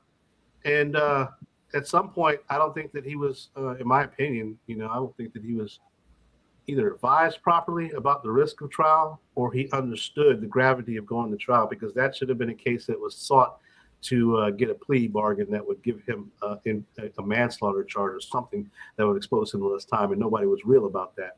And that's part of, you don't go to a doctor and be like, man, just tell me what I want to hear. And from the outset, you had lawyers, some lawyers and these community advocates who jumped on this case and got out in front of the cameras immediately about him being innocent and demonizing the alleged victim at that time. I'm like, well, if there was going to be any mercy or grace shown by the prosecution team, we've now polarized the whole scenario to where your client is not going to get that benefit of any mercy or grace. And so you have to think about these things strategically. And a lot of those are just self-inflicted wounds. Nobody wants to say that because we're black lawyers. We shouldn't talk about, you know, other black lawyers and what they do. No, they fucked up from the jump. And that's it. You know, they messed up from the jump. And the community activist, one of the community activists that got on board, I was like, man, good grief. You're out here literally, you know, causing the prosecution, if there was any mercy, you're causing them to have, you know, ire towards your particular client. It's not going to give you any kind of wiggle room or negotiation space. You're pigeonholing them. So that there's a question. I don't know if you want to answer it, but what advice would you have for a black person that has been abused and a nursing home / rehabilitation center. Well, that's easy. Go look on the internet, find a lawyer that specializes in nursing home abuse, call the number, interview him. Then, if you don't like how he sounds or how he's talking to you, call another one until you find one that you really have a good fit for, but make sure they have experience in that particular practice area, right? Don't just run to somebody who's they've got an Esquire behind their name, because nursing home abuse is, especially, there's things that need to be proven that you can kill the case from the outset of the case if you haven't litigated that type of case before. And there'll be a lot of people who will sign you because they see dollar signs but don't know how to get to them. In 1987, I learned the importance of actually hiring an entertainment lawyer and not just a lawyer when reviewing your recording contract. Because nobody ever told us what an entertainment lawyer was. We just got a lawyer. So that's my lawyer. It was one of the members. It was one of the members in the group's family lawyer. Yeah. He didn't know nothing about entertainment law, and I realized that was a thing. Yeah. You need to get people. I say that to say you need to get whatever it is. You need to have someone who specializes and has experience in that area. You go to a general practitioner, he looks up, he says, "Yep, you definitely are sick. You got these issues going on. Here's a specialist that I'm going to refer you out to who handles these types of specific medical issues. I know enough to say I think you might have something wrong with you, but I don't know enough to do the open heart surgery on you, sir."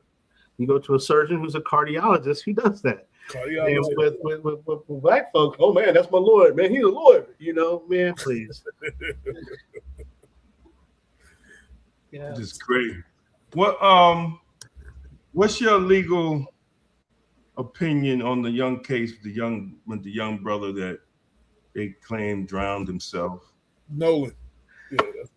So, and then we're gonna close out after that, because this is. So I don't know what's been done from the investigative standpoint. I do know this. I want to flip the roles. White boy killed, and five black kids. Leave the island, and white boys back there on the island. Them 5 black kids would be in custody somewhere, begging for a lawyer, or probably talking about what the hell happened because they don't know to shut up. The phones would have been confiscated, to be able to file search warrants on to find out what, So to get to probable cause, right, the first thing is it's just circumstances that would cause a reasonable person to believe that a crime has been committed and that the defendant committed the crime, right? If me and you go out on a damn boat to an island and I don't come back. Exactly. Wait, and I have your phone. And you have my mobile phone and keys. Those circumstances would say that something is amiss here, sir. I don't turn your phone over to the family or nothing. You only get it. You only get it because you will find my phone and you come to my house. Articulable suspicion to detain you and investigate this further? Yes. Do I have probable cause to be able to arrest you and take you before a magistrate on charges? Possibly. Depends on how good my writing skills are. Okay. But do I have the ability to get into your phone to see if there's any fruits of a crime or if there's anything? I'm telling you, the way that some of these search warrants, particularly here in the state of Maryland, have been written, absolutely they could have gotten to those phones. And so I'm not knowing, and we're not privy to what is the depth of the investigation that's been done so far. We just know the conclusion, and the conclusion seems ominous. The conclusion would lead someone to conclude that something nefarious happened out there on that island. And what is the position of these individuals that have come back? They have probably lawyered up and shut up at this point because one of them's stepmother's a judge. The judge. Yeah. Man, they're going to be advised. Look, you ain't saying nothing. It goes back to like the situation that happened over in Georgia where the brother rolled himself up in a wrestling mat. Right. We've got to really understand that we have not reached the point where justice is equal in this country. And that means that investigations are not equally deep. And so, there should have been some information given to the family and to the community by now about what really transpired out there on that island. And the very fact that none of that has been done at this point leads me to conclude that something nefarious was done, and that the district attorney and the state investigators want to be able to try to get this right because they're going to make an allegation, and they're not getting any cooperation from any of the people who are out there on that island. Let me ask you a question. So, I brought this up in my article about it. Like, it's not customary, it's not common practice. Well, have you seen situations where the authorities have already ruled no foul play before any toxicology report came in, before any autopsy came in, before forensically looking at all the phones of the people, before doing having been a public information officer for Georgia's 5th largest sheriff's office before I was a lawyer, the standard word is it's currently under investigation. We have no conclusions as to what has happened at this point, and as soon as we reach a conclusion, or we believe that we are filing applications for charges, the media will know so, and we'll hand out copies of the application for the statement of charges. In this particular situation, they've reached some conclusions that have been at least said publicly that caused me to have some concern about the depth of the investigation. But in terms of, is that normal? No. Normal is delay as far as conclusions until we've investigated appropriately and we can back up our conclusions, because you don't want to get out over your skis with information ahead of or declarations ahead of the actual factual data. So somebody asked who I am. So, who is the brother in the middle? I'm AJ Woodson. I don't know how you might know me from a couple of different things, but I am the editor-in-chief. They're just new viewers, man. Yeah. I'm the editor-in-chief of Black Westchester. One of the hosts of this show. The Nolan Wells situation, and again, we go. I'm not saying that Ben Crump and Al Sharpton were not necessary in this situation, because they're going to bring national attention to it. Because they did bring attention.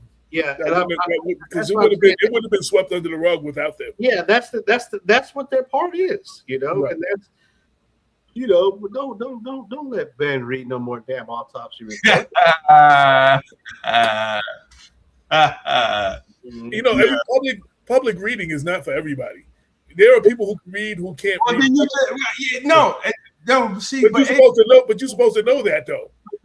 You're supposed to know that is not just so. Ben, call me, man. I don't do the reading. I know the big words. Call me. I'm looking to come out of this criminal defense stuff. Just give me a call. Right. If all you have to do is go up there and read Ben's part, man, that's a good $3,000 and travel. Yeah, and quite frankly, I can litigate some of the actual cases. Like, I don't know what the cut is for the other boys that you're doing.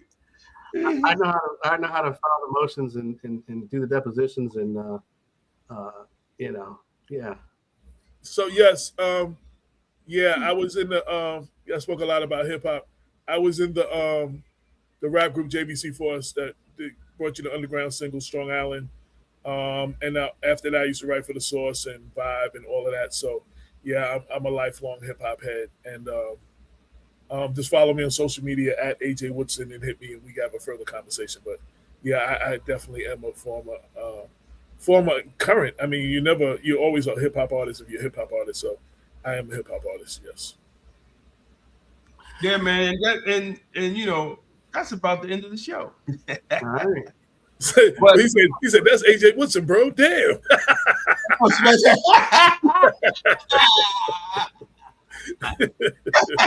Yo, but hey, listen, we're gonna stay on this. I appreciate the super chat. $5. Appreciate it. Thank you. Put that right in front, up on top, man.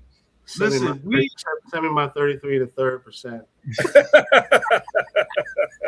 We're gonna be on this, man. We're gonna be on this DSA. Please like, follow the channel. We got a couple shows up. Tomorrow I'm gonna have Elias Samadine, former president of the New York City Correction Officers Union, and he's talking about the whole thing with closing Rikers, which is very. If you're in New York, are they still on that plan? Did that do before? Yes, they're still on the plan. Okay. They're still on that plan, and they're still wasting the taxpayers' money. Okay. Yeah. Yeah, so they're still on their plan, and they're wasting a lot of money. Plus we discuss, like, dude, I'm discussing this democratic socialism thing, especially in New York, all the way up to election day, because people really need to understand that they have been bamboozled and hijacked, and something is going to have to happen. The mindset of the black voter is going to have to change, or we are going to get completely nothing from this new Democratic Party that is emerging. And I also I interviewed a young brother who's running in that Harlem district, and I'm starting to hear more and more people who worked on the Bernie campaign and was disappointed. They wanted something new. They was disappointed that there really wasn't an agenda for black and brown people. Mm-mm. There never was. Even all the way back to when I run an autopsy on Bernie's original platform, he never specifically spoke to black and brown people. He always spoke about the common, like he just spoke to the common conditions of Americans. We can't afford shit. There's no health care, and now I understand his theory, right? But if you really want to invigorate and motivate black people to vote for you, speak to us about issues that are specifically that we're dealing with, and talk about solutions that you have for those particularized problems. No candidates really do that, because that message is for every candidate running for any office that you need black votes. Yeah. Well, I think they really feel, but they don't have to do it. Only thing they got to do is mention Trump. And when they talk to the Latino community, they talk about immigration and immigration reform. Absolutely, they do. Damn sure do. Yeah. I mean, because that's their goal, right? That is literally. But nobody can talk about issues that are specific to us. This lady, be honest. Be honest. If 90%, if black people vote 90% Democrat, and they're going to vote if you have a D by your name, and they're going to vote like they do religiously, do you have to do anything for them? They're going to vote for you. Like, why do I have to do anything for you? I got your vote already. I definitely think that that's the mentality that they have. That Negroes is going to vote for us anyway, so we ain't got to do much. Just skin and grin, and we're gonna win. Go take some pictures with them, shake some hands, kiss some babies. If you're local, all you gotta do is do a basketball tournament or a big thing and give out hot dogs and hamburgers and feed the people at a big pop-up thing, and people love you. Oh, you're the greatest. Well, I think in New York, whatever's going to go on in the 5 boroughs with the Democratic Socialism, I really think from Westchester moving up, none of that stuff is happening. None of that stuff is. None of that DSA is. All the black people I thought that up here that was Democrats in my county, I'm like, oh man, that's a Democrat. Okay, they all Republicans. I will say this though, and just that everything that happens in the Bronx eventually echoes into like the Yonkers and the Mount Vernons because they're connected. So you will get a little bit of that trying to trickle in. It won't be a big thing, but I'm saying don't think it can't trickle in. You know who runs Yonkers. I will see. I'm going to say New Rochelle will fall first. Look, Damon, our politics needs to be transactional. Huh? Our politics needs to be transactional. Oh, absolutely. No, I'm not saying Anybody else? What can we get, and what are you going to give me? And if you want my vote, what can you give me?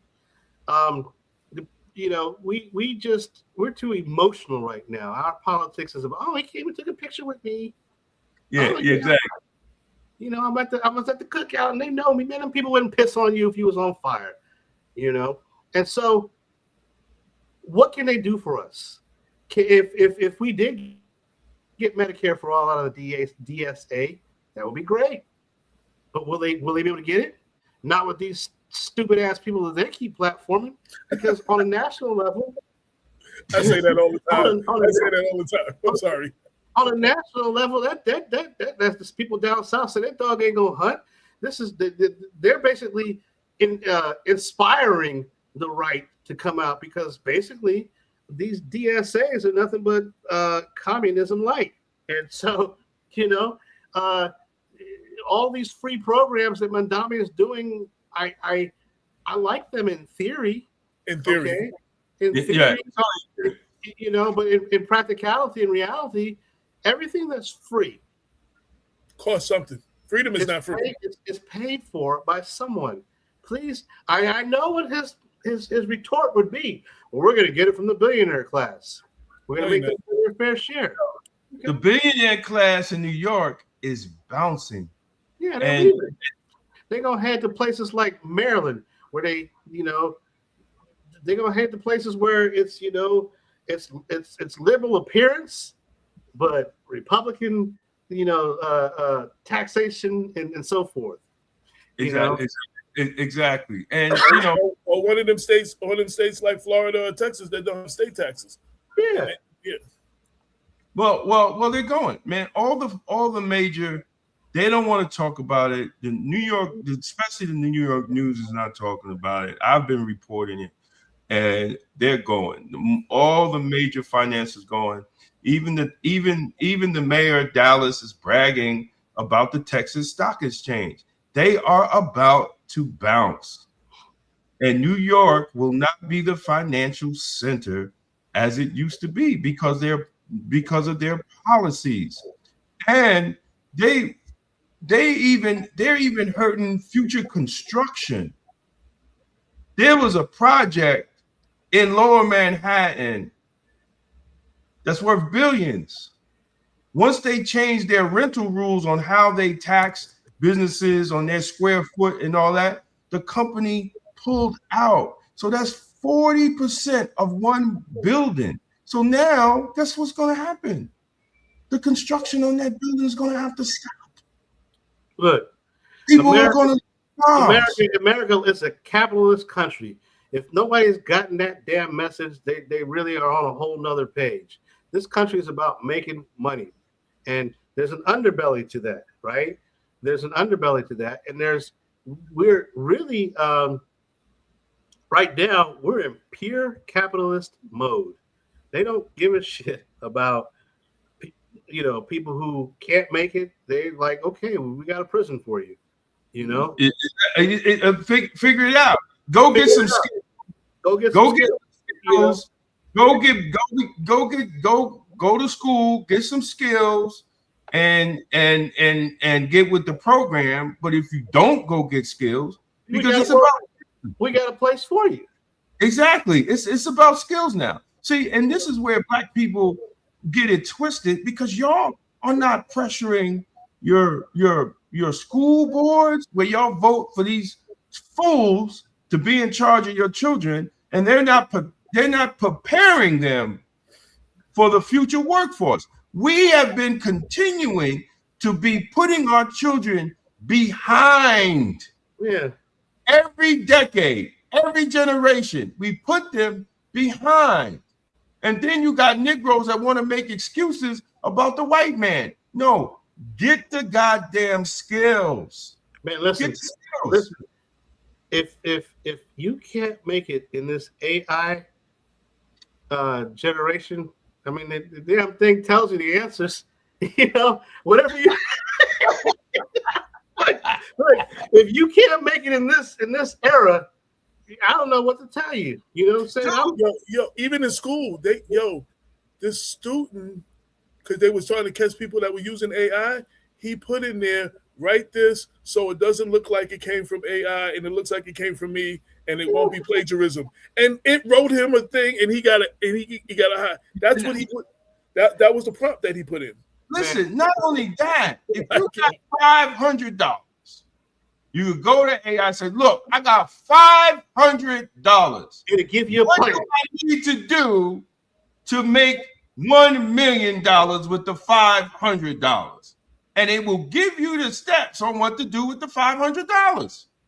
Man. And gone are the days where when you have a business now and you don't know social media, it will write you your social media campaign. Tell you what days and times to post, what kind of things you need to post. It will give you your proposals for business.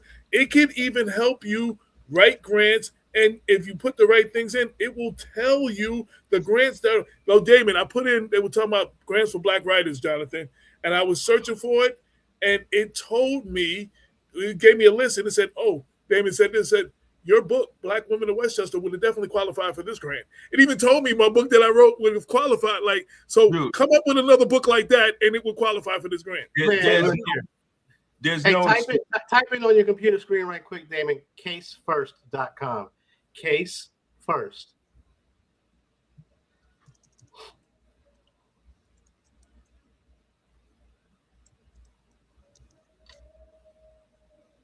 Oh, wait, just said no.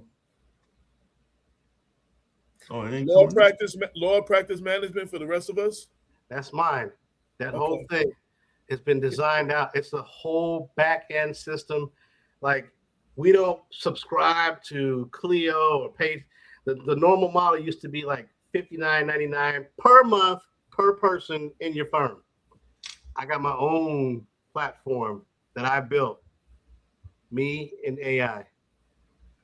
No, listen. I'm done. I'm like, if this generation can't get it, you know. AI will teach you AI will help you do your website.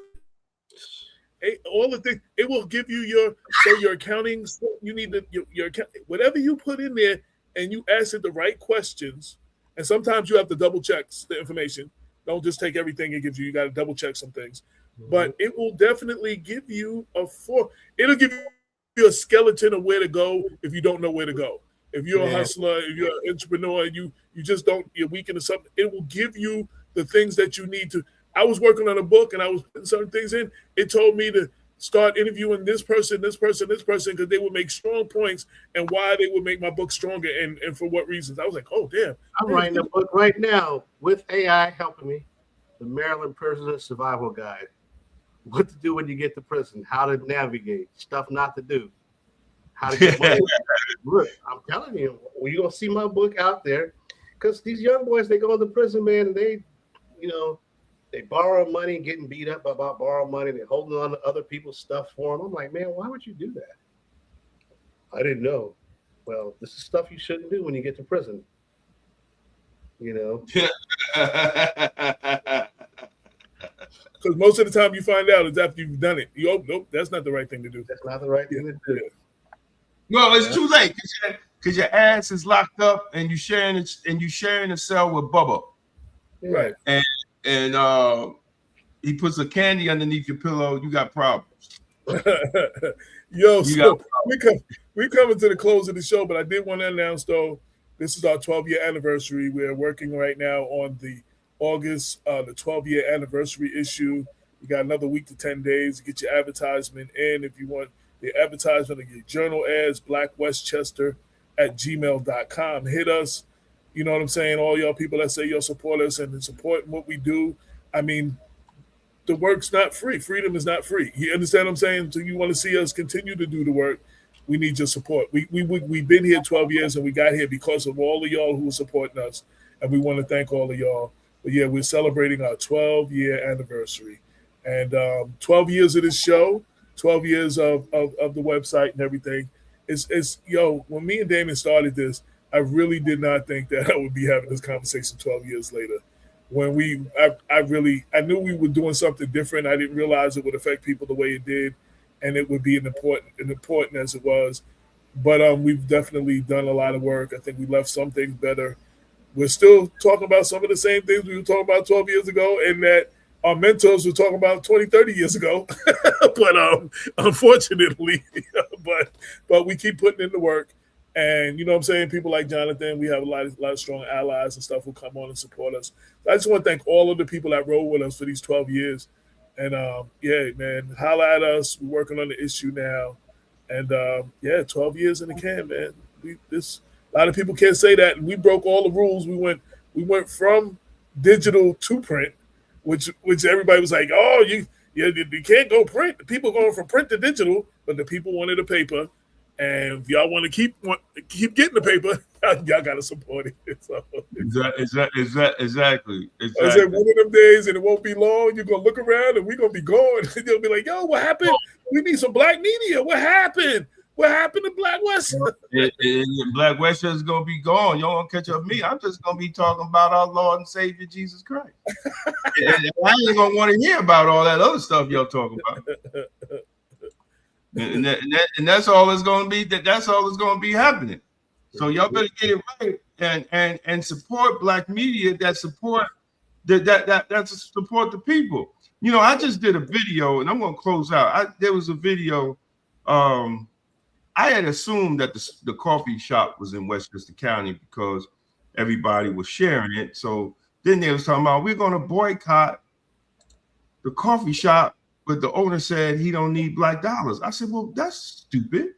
Why don't you support? That's why I called you, AJ, because I said in the video that if we put as much energy in boycotting a shop that don't want our money into supporting black coffee, that's right. That's right. Need our money. All that energy, you got to be boycotting. Don't boycott. Use that energy to go find a black business and support it. Exactly. Like, what is wrong with that's what happens is after we boycott, what do they do? What do they do? They give you some bullshit ass apology. You know, the owner comes out and that's what they did, and that's what they ended up doing. But man, AJ, we had the sister in Yonkers with the beautiful black coffee shop. I just heard from her. Yeah, she doing something totally different. She got ran out of business. We couldn't get Negroes to come and buy coffee. It was a black coffee company. They made their own beans. It was a beautiful business, and it was like an internet type thing where you could go in there and sit there. And it was a beautiful thing. Listen. I've had 2 public facing. Now my next business is in a warehouse where I ain't gonna see no Negroes. It's gonna be all on the internet. Okay. We had a restaurant for 2 years in my community in Suitland, Maryland. Okay. Seat Pleasant, Maryland. Negroes have a problem seeing black people in business. They don't want to spend their money with us. If you want that coffee shop to work, you need to find an Asian and put them behind the counter. Okay. I recognize, man, people will come in there and say all kind of shit to my wife, to my son. You know that's right, because there's a store, there's one in Peekskill. Yeah, it's a black owned restaurant. I got brought to. I didn't see a black person running. I didn't see a black person behind the counter. They coming in with a white glove, talking about what spot they see and this and that and the other, and your price is too high. And man, listen. I'm sorry, Tarrytown's at Peekskill. You Jedi mind trick them. I wanted to put a picture of a white man on the wall, and come out there with some overalls and just sweep the floor in my restaurant and just say, look, I got to check with Mr. Charlie to see whatever else, because black folks don't want us. Man, I'm telling you, we have had a psychological job done on us. You'll support a black business, Damon. You'll support a black business, AJ. But there are a lot of people who have some issues, mental issues with supporting black people. And, what they think? I'm not paying you $6 for a damn cup of coffee. Nigga, you crazy. But we'll go right down to Starbucks They paid 10. Wait, and that's what happened with this lady. They the Starbucks ended up opening up, and everybody ran to Starbucks. That was supporting us and wasn't supporting her. And the best thing she could have did was went down to, stay her ass in the background, okay? Because I'm telling you how I'm doing my next business. Nobody's gonna know I'm owning nothing. Gonna be on the internet. Listen, man, I'm telling you. Listen, even like with the practice of law, man. Black people don't treat black lawyers like they treat white lawyers and Jewish lawyers. Black people the standards that we don't hold nobody else to. Yeah, man. There was a black lawyer on the Sean P. Diddy Combs case. He was telling people he didn't get paid. None of the white lawyers got paid, man. Black people have a problem accepting black intelligence, accepting black products. And so I'm in a capitalist society. I ain't telling nobody else I got a black-owned business. I'm not. I had a black-owned business in that restaurant. We had a black-owned print shop down in Palm Beach County. Man, I'm telling you, black folks would ride by I had a black-owned business print shop down there. But watch this, Damon. I own the Palm Beach Progress, which was a black-owned newspaper. So the struggle that y'all going through to try to get black people to advertise, man, I improve, man, please. And you can't get black people to advertise, and it's very difficult to get white people to advertise. No, actually, it was funny. There are white people that see our value more than black people. I was going to say, it would be easier to get white people and other people because watch this. They recognize that if I want to get some exposure in the black community, that's really a cheap, very cheap way to do so. When I opened up the paper in Clayton County, it was the same thing. And so I just recognized, man, they got a problem. I'm going to navigate my way around the problem. Will I support a black business? Absolutely. Will I try to be known as a black business? Absolutely not. Absolutely not anymore. As much as I respect the idea and the notion, it's not that white people ain't there yet. Black people ain't there yet as a whole, young and old. The restaurant was it for me, man. I was like, man, we were selling tacos. Okay? Watch this. We bought this restaurant. It was already selling tacos. And the lady who was working there, who was working in the back, she knew how to make these tacos. The word was busting. Everything was good. We had the tacos, the quesadillas, the damn churros. We had all this stuff, okay? The moment our black ass got behind that cash register and they saw that we owned it, man, them tacos too high, man. I get the same thing making them at my house. Right. So it's not that, and we're gonna end with this. So it's not that no black people support black businesses, because there are people that do seek out black businesses. But as a whole, we don't support our own, and we give our dollars to all these other groups of people and help them create generational wealth. So you gotta trick them. Don't tell them it's black owned. Exactly. I'm telling you want to see them coffee sales blow up, man. Get you an Asian and put them behind the counter. With that, any last words, Damon? We about to do another episode. Okay, go ahead. Check me out tomorrow at 8 p.m. The Publisher's Desk. We're talking about closing Rikers Islands and the effects and the DSA and what's going on in New York City. 8 o'clock tomorrow, Monday, we'll be rocking and rolling, man. Sounds good. And that's helping you all, man. Thanks for having me again. Yeah, man. Thank you, brother. Thank you for coming on, man. All the time. You know you got the open door policy whenever you want. Man, I appreciate that, fellas. I really do. Good to see y'all still at it in 12 years. Yeah, man. This is another episode of Black Westchester. I know David wants to really go off now. I know he does. I know. I was gonna get me a mask, and y'all can bring me on like an Uncle Ruckus so I can say what I really think. Yo, this has been another episode of Black Westchester Presents the People Before Politics radio show. We simulcast live every Sunday 6 to 8 p.m. on Facebook, YouTube, X, and anywhere else they'll let us stream on. It's been 12 years of giving you real talk with the community. Ain't always what you want to hear, but sometimes it's what you need to hear. You know what I'm saying? But exactly. All right. Until next week. Peace. All right. Yeah. We out of here, y'all. Peace out, and stay blacktastic, man. Stay blacktastic. No doubt.